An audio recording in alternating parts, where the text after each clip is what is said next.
বছর আগে যশোর সেনানিবাসে সশস্ত্র দিবস পালনের একটা সুন্দর ভিডিও শেয়ার করব। তো এই ভিডিওটি অনেক আগের আর তবু তোমাদের মাঝে নতুনভাবে শেয়ার করার চেষ্টা করছি। তখন আমি যশোরে ছিলাম, মানে আজ থেকে 2 বছর আগে আমি যশোর ছিলাম আউট লিভিংয়ে, মানে আমি কোয়ার্টারে ছিলাম না, বাইরে বাসা নিয়েছিলাম তখন। তো সেদিন ছিল 21শে নভেম্বর। ওই 21শে নভেম্বর দিনটাতে প্রতি বছর সশস্ত্র দিবস পালন করা হয়।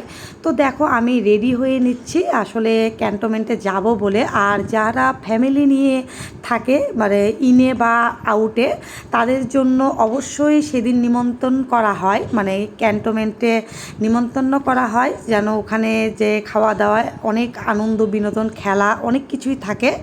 আর তোমাদের মাঝে আরেকটা কথা শেয়ার করে নিই, এই ভিডিওটা 2 বছর আগেই করা হয়েছিল আর এটা ইউটিউব চ্যানেলে আমার ছাড়া ছিল। আর তখন সবেমাত্র আমি ব্লগ করা শুরু করেছি, মানে ইউটিউব চ্যানেল ছিল, কোনো ফেসবুক পেজ ছিল না। আর তখন এত সুন্দর করে ভিডিও বা কিভাবে এডিট করতে হয় এত কিছু জানতাম না। আর তখন আমি একটা মিউজিক অ্যাড করেছিলাম ইউটিউবে, মানে এই ভিডিওটা ছাড়ার সময়, যার কারণে আমার কপিরাইট এসেছিল, যার কারণে এই ভিডিওটা ডিলিট করে দিতে হয়েছে। কিন্তু বাট আমি এটা মোবাইলে সেভ করে নিয়েছি আর আগের ভয়েসটা ডিলিট করে দিয়ে এখন আমি নতুন করে তোমাদের মাঝে ভয়েস দিয়ে ভিডিওটি তোমাদের মাঝে নতুনভাবে উপস্থাপন করার চেষ্টা করছি। আশা করি ভিডিওটি তোমাদের কাছে ভালো লাগে। আর আমার বাসা থেকে ক্যান্টনমেন্ট অবলিক ইউনিট, মানে তোমার দাদা যে ইউনিটে চাকরি করে, তো সেই ইউনিটটা খুব একটা দূরে ছিল না, কাছেই ছিল, মানে গেট থেকে কিছু টুক দূরে। তো বাইকে করে, তো দেখছোই তো তোমার দাদার বাইকে করে আমরা ইউনিটে পৌঁছে গিয়েছি।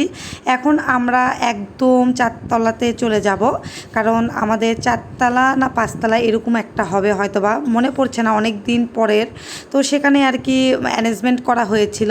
তো আমরা লিফটে উঠে অনেক ভাবিরা এসেছে, মানে যারা যারা আর কি কোয়ার্টারে থাকে বা কোয়ার্টারের বাইরে ফ্যামিলি নিয়ে থাকে, তাদের সবাই আর কি এই দিনটাতে একসাথে আর কি হই। তো তোমরা এই যে দেখে নাও কত সুন্দর, মানে প্রত্যেকটা জিনিসের আয়োজন করা হয়েছে, খুব সুন্দর লাগছিল।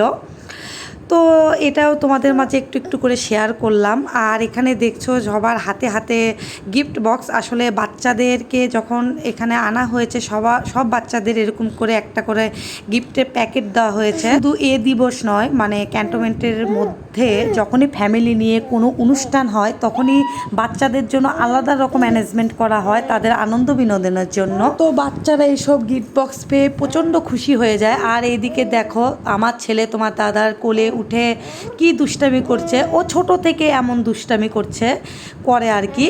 তো আমি যখন ভয়েস দিচ্ছিলাম, দেখো আমার বাচ্চা এখনও মিউজিক করছে মুখ দিয়ে, এমনটাই ওর জ্বালা যন্ত্রণাতে আমি যে একটু ভালো করে মানে তোমাদের কাছে ভয়েস দিয়ে ভিডিও শেয়ার করব তাও পারি না।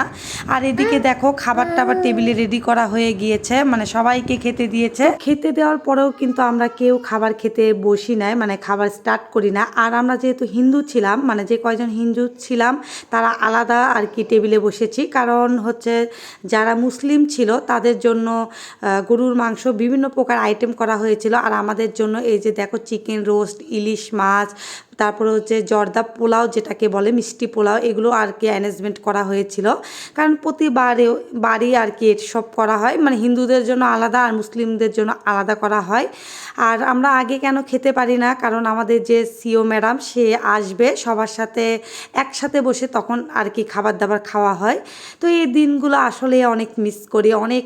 আর বিশেষ করে মিস করি যাদের সাথে আমরা একসাথে বসে খাওয়া দাওয়া করছি, আমাদের যে হিন্দু পরিচিত বৌদি ভাবি যারা ছিল তাদেরকে ভীষণ মিস করি। আর যশোর সেনানিবাসের মানে স্মৃতিগুলো খুব একটা মিস করি না, আমি বেশি মিস করি রামু ক্যান্টনমেন্ট, কারণ সেখানে আমি 4টা বছর কাটিয়ে এসেছি। সেখানকার প্রতিটা স্মৃতি মানে আমি এখনও ভুলতে পারি না। মনে হয় যে এখনও যদি আমি সেখানে যেতে পারতাম মানে খুব ভালো হতো। সেখানে একদম মানে খুব ভালো লাগে আমার, সেই স্মৃতিগুলো এখনও মনে পড়লে খুব কষ্ট লাগে। তো খাওয়া দাওয়া শেষে চলে যাব। তো চলে যাওয়ার আগে কিছু পরিচিত যাদের সাথে ভালো সম্পর্ক তাদের সাথে কিছু ছবি উঠিয়ে নিচ্ছি, ভিডিও করে নিচ্ছি। আমার যারা ঘনিষ্ঠ আর কি বেশি ঘনিষ্ঠ তারা সেই বৌদি তারা অনেকেই আসে নাই, যার জন্য তাদের সাথে আর কি ছবি ভিডিও কিছুই উঠানো হয় নাই। আর এই সব শেষে পরিবারের একটা ছবি উঠিয়ে নিচ্ছি তোমার দাদার সাথে স্মৃতি হিসাবে।